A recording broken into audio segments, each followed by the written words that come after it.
Hello, my name is Margaret Rose Misey. I am an upper and middle school history teacher at Saddle River Day School in New Jersey. For my National Geographic Capstone, my 8th grade students explored isolationism in Myanmar. I believe world history is at its best when it is responsive to current events, providing students with a framework to explore the world around them. After the 2021 coup in Myanmar, it seemed appropriate to give students the historical background that will help them grapple with a policy, isolationism, that operates across geographies and eras. Understanding isolationism in Myanmar will help my students understand foreign policy across many countries, but most pressingly, the complexity of interventionism right now. We're going to be going outside, we're going to be doing a quick activity there, we're going to come back inside, we're going to be visiting Myanmar using the VR headsets. You're always able to have whatever opinion you want as long as you can back it up, okay? So I'm going to read a statement and you're going to decide if you agree. If you agree, you're going to go to that tree. If you disagree, you're going to go to this tree, okay? So we're going to vote with our feet. Sometimes isolationism can be a good thing. So if you disagree, go here. If you agree, go over there. This responsive approach is essential to my personal mission: deliver a dynamic, exciting perspective on social studies to future innovators who are better served scrutinizing processes than memorizing dates and names.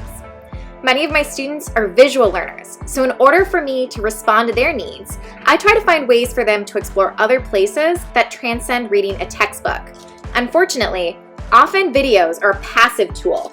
By using virtual reality, students are not just looking at what the filmmaker shows them, they get to really explore another setting. VR takes this passive activity and turns it into something playful, something curious. Naturally, this is going to be most powerful when you can explore places that are otherwise inaccessible. Kind of corrupt and it's not fair, and they want to keep it that way because it's good for the government, so they're not going to want any outside country helping. So, what is the word we learned in class to describe the government? Military junta. Myanmar, because Myanmar is struggling with poverty and they're just not very doing well in their country. So I believe that if China helped them out, they could really help influence their country and their people maybe to speak more with different countries and be more open. The United States is a very wealthy country. We do really well on our own, so I think we can help out with the more poor countries and just kind of give them a helping hand. For anyone thinking, oh, only schools with certain resources can use virtual reality, that's not true.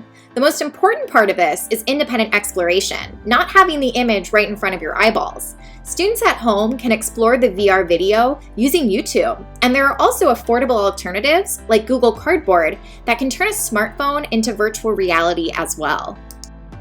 So one person was a leader and they shared the document with the other, and then while somebody was watching it, the other person was watching it on the computer, and it was like the VR, but it was on the computer and it was a video, so you can move it around. You can actually visualize what you're actually in the country of Myanmar, and you can see what's around you, and you can see how the people there live and how they interact and their heritage. We're learning about Myanmar, and we're able to explore it on the ground, and it feels really realistic.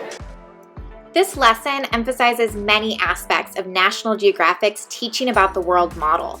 Understanding why Myanmar has a history of isolationism tells a story of land use and abuse by two different empires, the British and the Japanese. It becomes spatial, cultural, political, economic, and historical. This unit combined National Geographic articles, civilian footage, presentations, research, writing prompts, but it ended by exploring this unique cultural heritage of Myanmar and brings students back from the complexity of a big geopolitical problem to the why we care, the people. VR closes this distance.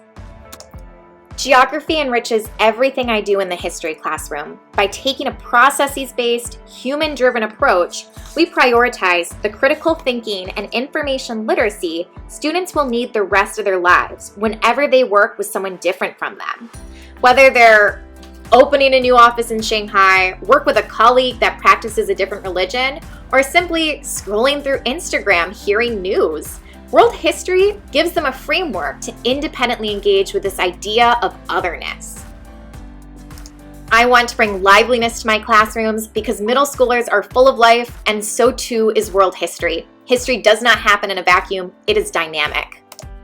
We just went to Myanmar and walked around and saw different sites, and it was really fun and different because it's a different learning experience, and I think it's more engaging than like reading a textbook